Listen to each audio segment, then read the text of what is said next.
ஏன் எதற்கு என்று தெரியாமல் பல்வேறு வகையான சிக்கல்களிலும் சிரமங்களிலும் சிக்கி தவிக்கும், கஷ்டத்தின் பிடியில் சிக்கி தவிக்கும் விருச்சக ராசிக்காரர்களுக்கு மே மாதம் முடிவதற்குள் கிரகநிலைகள் ஏற்படுத்தக்கூடிய அதிரடியான மாறுதல் என்பது உறுதியாகவே உலகின் எந்த மூலையில் இருந்தாலும் இவை நடந்தே தீரும் என்று சொல்லக்கூடிய வகையில் எந்தெந்த நிகழ்வுகள் அமைந்துள்ளன. அதிலும் குறிப்பாக ஏன் எதற்கு என்று தெரியாமல் பல்வேறு வகையான சிக்கல்களையும் சிரமங்களையும் சங்கடங்களையும் அதீதமாக சந்திக்கக்கூடிய விருச்சக ராசிக்காரர்களுக்கு அதிலிருந்து தெளிவு பெறுவதற்கான நல்ல சந்தர்ப்பம் நிச்சயமாக இந்த மே மாதத்தில் உண்டு.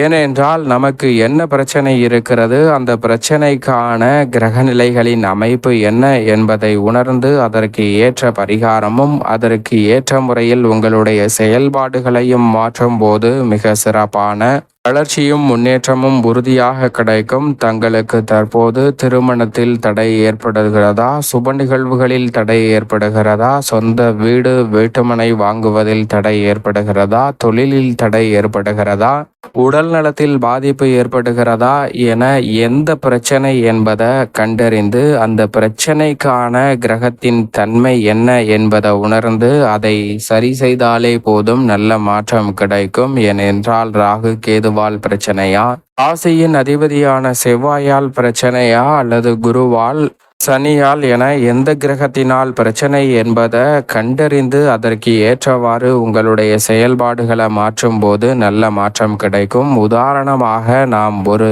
நோய்வாயால் பாதிக்கப்படுகிறோம் என்றால், ஆரோக்கிய தொல்லையால் அதிக சிரமத்தை சந்திக்கிறோம் என்றால் உடனடியாக மருத்துவரை அணுகுவோம். அவர் முதலில் எளிய சிகிச்சை கொடுப்பார். அதில் சரியாகவில்லை, அதிலும் நாம் சிரமத்தை சந்திக்கிறோம், அந்த ஆரோக்கிய தொல்லை தொடர்ந்து நம்மளை தொந்தரவு செய்து கொண்டிருக்கிறது என்று சொல்லும்போது மருத்துவர் உடனடியாக அடுத்த கட்டத்திற்கு நகர்ந்து பல பரிசோதனைகளை எழுதி கொடுப்பாருங்க.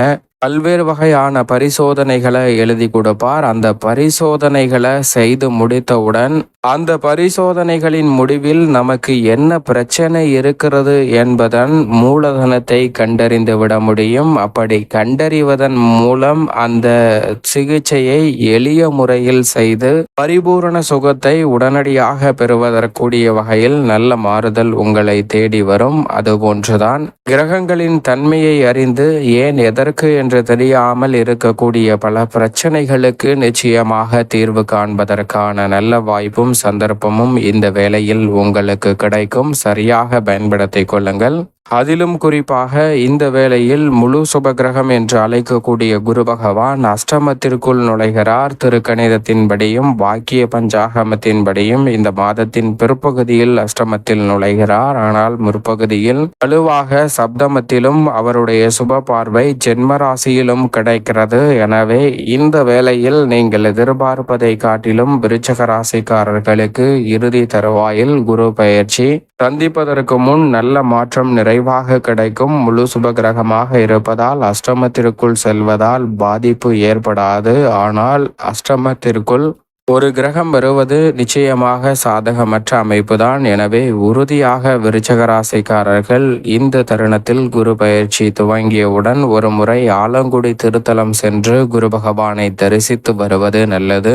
பல்வேறு வகையான பாதிப்புகளை விலக்கி நல்ல முன்னேற்றத்தையும் வளர்ச்சியையும் அதிரடியாக சந்திப்பதற்கான சூழல் நிச்சயமாக குருவின் அமைப்பால் கிடைக்கும். ஏனென்றால் சனி திருக்கணிதத்தின்படி 5ஆம் இடத்திற்குள் நுழைந்து விட்டார். ஆனால் வாக்கியத்தின்படி சுகஸ்தானத்தில் தான் ஆட்சி பலம் பெற்றிருக்கிறார். சனியின் அமைப்பு இரட்டைத்தன்மையை வெளிப்படுத்தினாலும் கூட முழுமையாக மிக பெரிய அளவிலான பாதிப்புகளோ சிரமங்களோ இந்த தருணத்தில் ஏற்படாது. சனியின் அமைப்பு இனி வரக்கூடிய காலகட்டத்தில் தொழில் மற்றும் உத்தியோக ரீதியான பணிகளில் நல்ல முன்னேற்றத்தை உருவாக்கி கொடுப்பதற்கான வாய்ப்பையும் சந்தர்ப்பத்தையும் நிச்சயமாக உருவாக்கி கொடுக்கிறது. எனவே மிக பெரிய அளவிலான நெருக்கடிகள் சிரமங்கள் இந்த தருணத்தில் விலகுவதோடு முன்னேற்றத்திற்கான நல்ல சந்தர்ப்பம் நிச்சயமாக சனியின் அமைப்பால் உங்களை தேடி வரும். ஆனால் நிழல் கிரகமான ராகு மற்றும் கேதுவின் அமைப்பு சற்று சாதகமற்ற சூழலை உருவாக்கினாலும் மிக பெரிய அளவிலான அஷ்டமம் ஜென்மம் போன்ற பாதிப்புகள் இல்லை. சுகஸ்தானத்தில் சனியுடன் இணைகிறார் ராகு.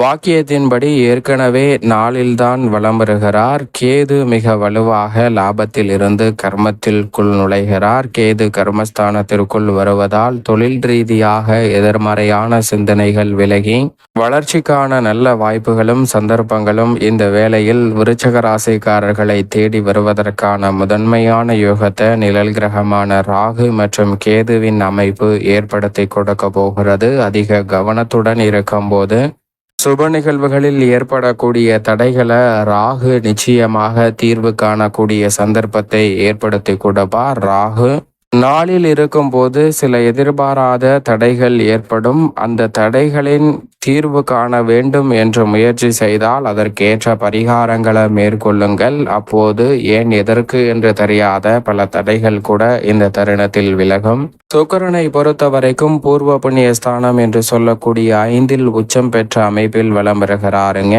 சுக்கிரனின் உச்சம் எடுத்த காரியம் அனைத்திலும் வெற்றி என்று சொல்லக்கூடிய வகையில் மிக சிறப்பான வாய்ப்பை உறுதியாக ஏற்படுத்தி கொடுக்கிறது. பூர்வ புண்ணிய ஸ்தானத்தில் வலுவாக உச்சம் பெற்று லாபஸ்தானத்தை பார்ப்பதால் இந்த வேளையில் பல்வேறு வகையில புதிய அசையும் அசையா சொத்துக்கள் வாங்கக்கூடிய யோகம் உட்பட பல நன்மை நிறைந்த வாய்ப்புகள் கிடைக்கும். கலைத்துறை, அரசியல் துறை, கணினித்துறை, போக்குவரத்து துறை, ஆசிரியர் துறை, விளையாட்டுத்துறை, ஏற்றுமதி இறக்குமதி துறை என பல்வேறு வகையான துறைகளில் இந்த தருணத்தில் உங்களுடைய திறமைக்கேற்ற நல்ல அங்கீகாரமும் விருச்சக ராசிக்காரர்களுக்கு நல்ல வளர்ச்சியும் முன்னேற்றமும் நிறைவாக சந்திப்பதற்கான யோகத்தை நிச்சயமாக சுக்கிரன் ஏற்படுத்தி கொடுக்கிறார். எனவே இந்த சந்தர்ப்பத்தை தவறவிடாமல் பயன்படுத்தி கொள்ளுங்கள். அதோடு மட்டுமல்லாது செவ்வாயை பொறுத்த வரைக்கும் 9இல் வலம் வருகிறார், 10இலும் நுழைகிறார். ராசியின் அதிபதியான செவ்வாயின் அமைப்பு பல பிரச்சனைகளுக்கு உறுதியாகவே தீர்வு காண்பதற்கான நல்ல வாய்ப்பை ஏற்படுத்தி கொடுக்கிறது. அதிலும் குறிப்பாக வில்லங்கம் நிறைந்த சொத்துக்களை விற்று வில்லங்கம் இல்லாத சொத்துக்களை வாங்கக்கூடிய வாய்ப்பையும் சந்தர்ப்பத்தையும் நிறைவாக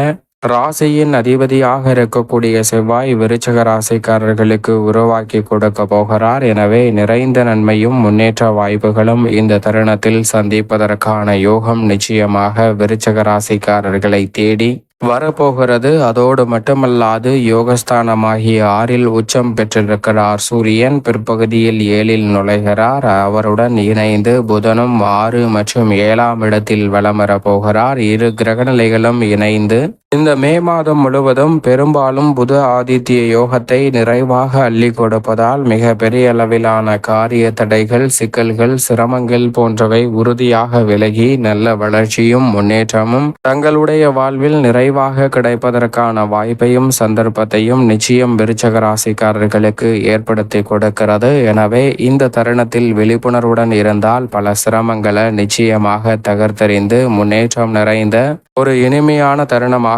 மாற்றிக்கொள்வதற்கான நல்ல வாய்ப்பும் சந்தர்ப்பமும் விருச்சக ராசிக்காரர்களை தேடி வரும் என்பதில் சந்தேகமே இல்லை என்பதை கிரகநிலைகள் உறுதிப்படுத்துகின்றன. சந்திரனின் அமைப்பு பெரும்பாலும் சாதகமாக இருக்கிறது.